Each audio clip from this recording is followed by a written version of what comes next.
안녕하세요, 여러분. 오늘은 제가 요즘의 산책들을 보여드리는 책하울 영상을 가지고 왔습니다. 원래는 안 찍으려고 했어요. 왜냐면 제가 이미 사두고 안 읽은 책들이 좀 많아서 죄책감을 계속 느끼고 있었거든요. 그리고 단 한 번만이라도 사두고 안 읽은 책 목록이 좀 눈에 띄게 줄어드는 그런 모습을 좀 여러분께 자랑스럽게 보여드리고 싶어서 그래서 안 찍으려고 했는데요. 근데 그러면 새로 산 책들이 좀 서운해할 것 같아서 우리가 무슨 죄냐, 우리도 영상에서 빨리 소개해라 이럴 것 같아서 그래서 영상을 가지고 오게 됐습니다. 의도치 않게 많은 책을 짧은 기간 안에 사게 돼서요. 네, 지금 바로 소개하도록 할게요.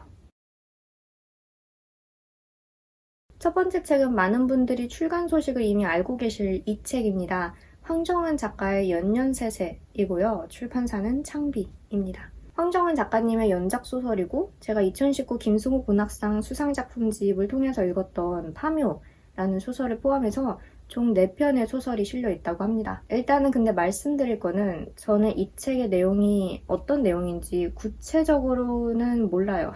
이 연년세세라는 제목과 또 제가 읽었던 파묘라는 작품을 바탕으로 좀 추정을 해보면 어느 가족에 대한 그리고 오랜 세월 걸쳐서 좀 대를 이어서 이어져 온 어떤 이야기가 아닐까 싶은데요. 책 표지에서부터 뭔가 좀 약간 동양 고전책을 연상시키는 저는 이 책 처음에 딱 보고서 동양 고전의 그런 책 같다라는 인상을 받았는데 뭔가 오랜 세월 이런 게좀 느껴지지 않나요? 제목 때문인가? 한자가 있어가지고. 온라인 서점에 들어가시면 자세한 줄거리를 아실 수 있는데요.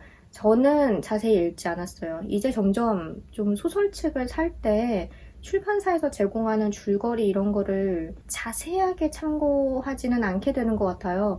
비문학 도서를 살 때는 이제 소개를 많이 참고를 하고 좀 꼼꼼히 읽는 편인데 특히 제가 믿고 있는 작가님들의 소설이나 제가 관심 있어 하는 키워드가 딱 눈에 보이면 백지 상태에서 읽고 싶다라는 생각이 바로 들어서 네, 이거는 황정은 작가님에 대한 저의 믿음을 나타내는 거기도 하니까요. 제가 자세히 말씀을 못 드려도 양해를 부탁드리고 아무튼 그런 책입니다. 그래서 기대를 많이 하고 있고 좀 빠른 시일 내에 읽게 되기를 바라고 있는 그런 책입니다. 두 번째 책은 이 책입니다.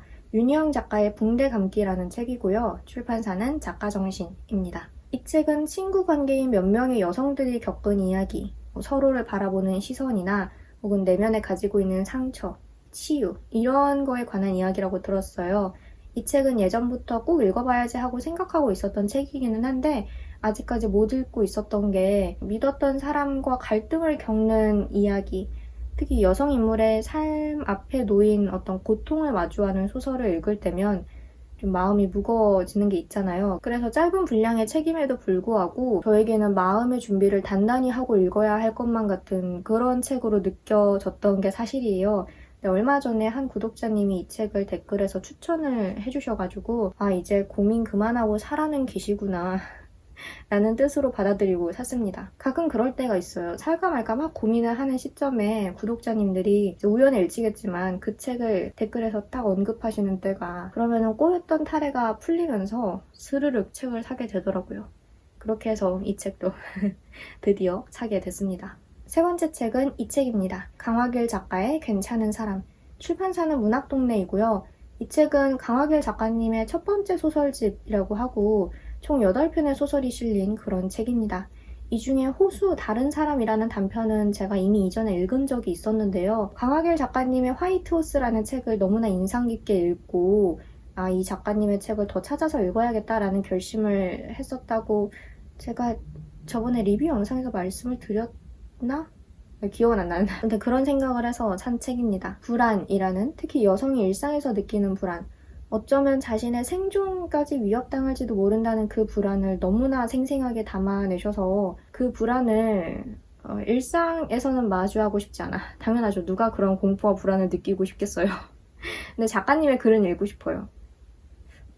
말이 좀 이상한가? 아무튼 그래서 산 책이고요. 그 이외에 또 다른 이유는 없습니다. 말 그대로 작가님의 소설을 읽고 싶어서 산 책이고 살 거라고 이미 오래전에 결심을 했던 거니까 그냥 드디어 사게 됐다. 네, 말씀을 드립니다. 그 다음 책은 두 권을 같이 보여드릴게요.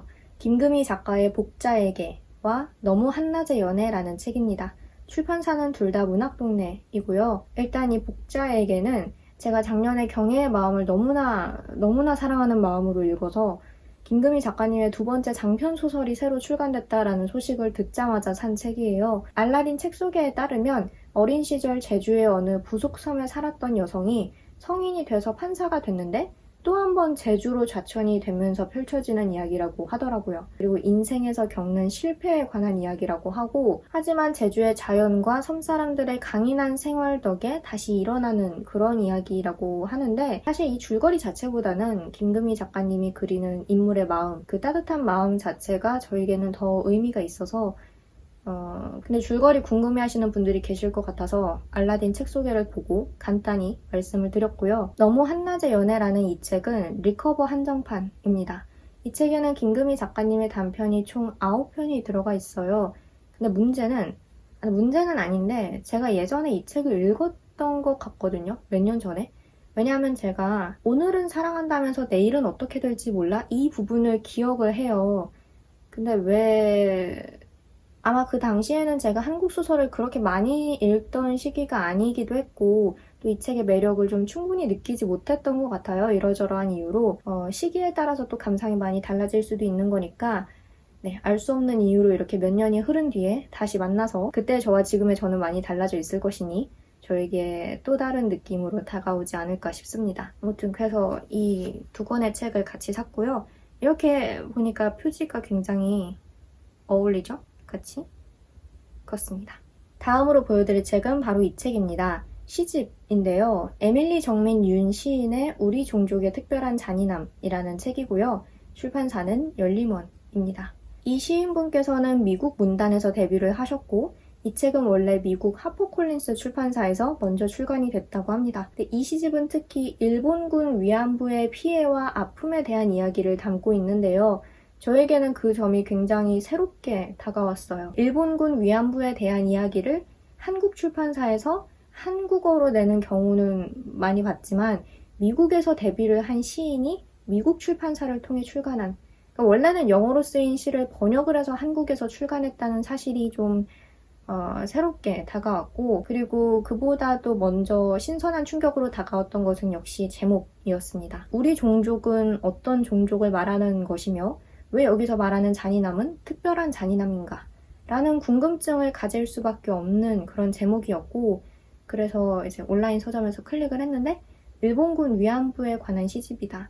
근데 원래 미국에서 출간했다라는 사실을 또 후에 알게 된 거죠. 그래서 이 시집은 꼭 읽어봐야겠다라는 생각을 해서 사게 됐습니다. 지금 바로 읽으려고 책장에서 미리 빼둔 책이고요. 다 읽고 나서 감상을 공유할 것이 생기면 공유하도록 하겠습니다. 다음 책은 제가 텀블벅에서 펀딩으로 구매를 한 책입니다. 셀리 콜타드 작가가 글을 쓰고 칼 제임스 마운트포드 작가가 그림을 그린 믿긴 싫지만 너무 궁금한 미신 이야기라는 책이고 템이라는 프로젝트 그룹에서 만든 책입니다. 일단 표지부터 굉장히 강렬하고 흥미진진하죠. 이 책은 책 소개에 따르면 행운을 부르는 26가지 미신과 애군을 막아주는 25가지 미신에 대한 이야기를 다루고 있다고 합니다. 책 표지도 이렇게 겉은 하얀데요.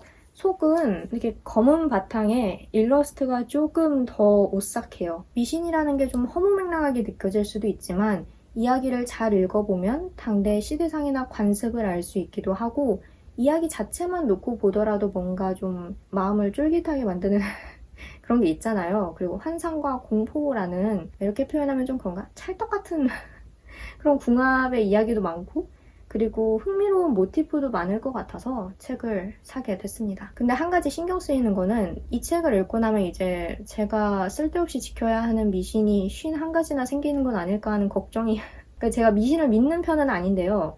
그냥 아는 게 많아지면 신경 쓰이는 것도 많아질 것 같고 왜 그런 거 있잖아요. 그냥 살다가 갑자기 불현듯 이거에 관한 미신이 있었지 이렇게 생각나면 약간 멈칫하게 되는, 뭐 손톱을 먹으면 쥐가 뭐 사람이 된다 뭐 이런 거 있잖아요. 그래서 저는 손톱 함부로 안 부리고요. 아니 믿는 건가? 근데 믿진 않는데 그냥 손톱이 발바닥이 박히면 아픈, 뭐라는 거야. 텀블벅 들어가시면 되게 흥미로운 출판 프로젝트가 많거든요. 저도 가끔 들어가서 확인하고 또 후원을 하기도 하는데 이 책이 근데 뒤에 ISBN이 없어요. 그래서 온라인 서점이나 혹은 그냥 일반 서점에서 구매를 할 수 있는지 이후에 또 출간이 될 예정인지 이런 것들은 잘 모르겠는데 제가 찾아보고 더보기란에 남길 수 있는 거는 정보를 다 남기도록 할게요. 자세한 거는 저도 조금 더 찾아봐야 할 것 같습니다. 아직도 책이 남았습니다. 정말 많이도 샀죠. 다음으로 보여드릴 책은 바로 이 책입니다. 올더스 헉슬리 작가의 멋진 신세계이고요. 출판사는 문예출판사입니다. SF 소설 혹은 디스토피아 소설의 고전이라고 부를 수 있을 것 같은데 기계 문명이나 과학기술의 발달이 우리 인간에게 가져올 수 있는 위험, 그런 것들을 경고하는 소설이라고 합니다. 특히 전체주의 사상과 만났을 때 벌어질 수 있는 비극을 경고한다고 책 소개에 쓰여 있었는데 이 책에 대해서는 이야기를 정말 많이 들었는데 정작 제가 직접 읽은 적은 없더라고요. 가끔 그런 책 있잖아요.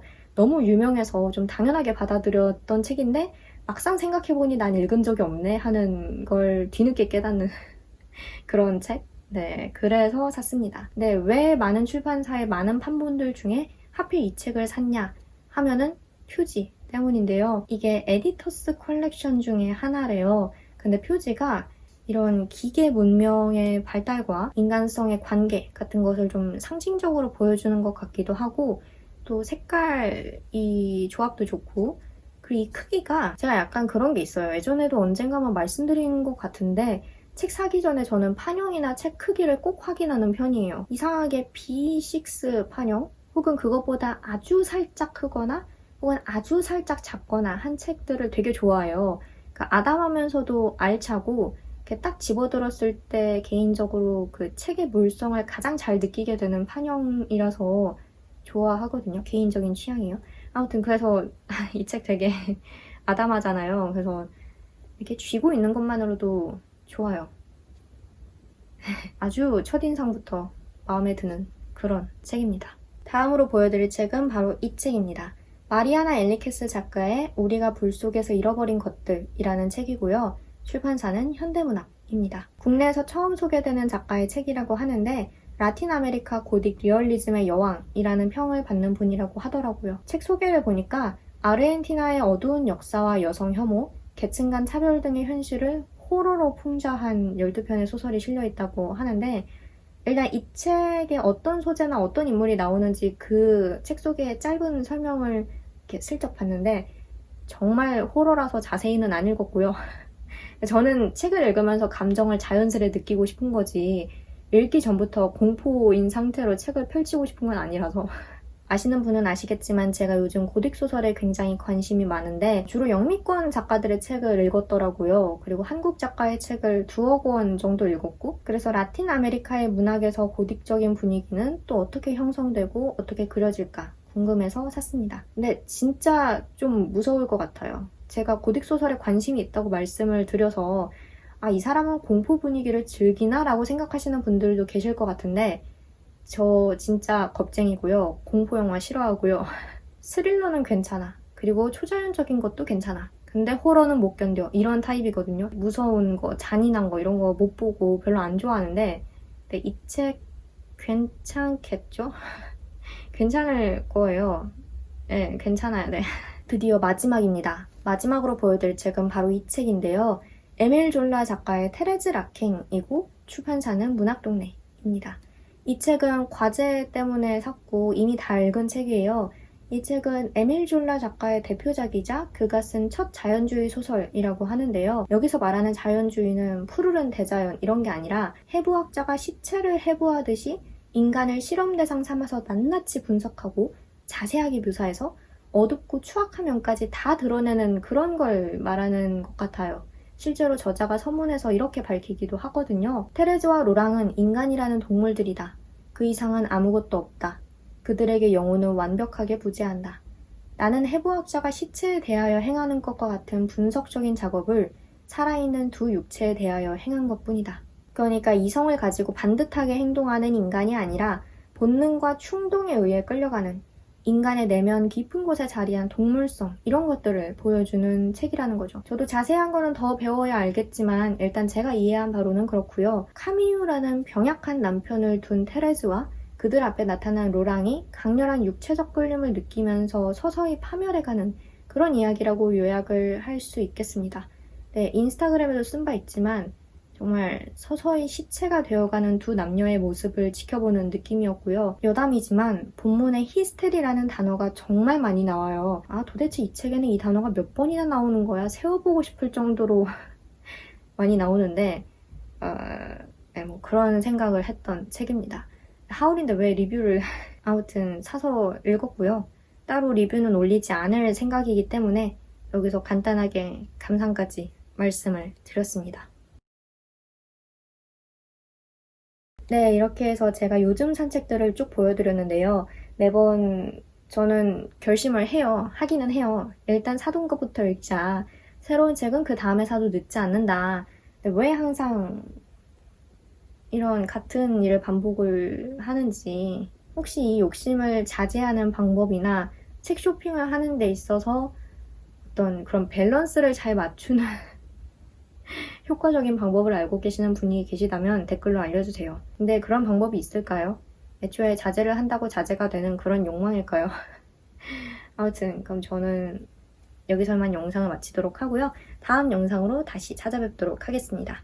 오늘도 영상 봐주셔서 정말 정말 감사하고 저는 다음 영상에서 봬요. 빠이.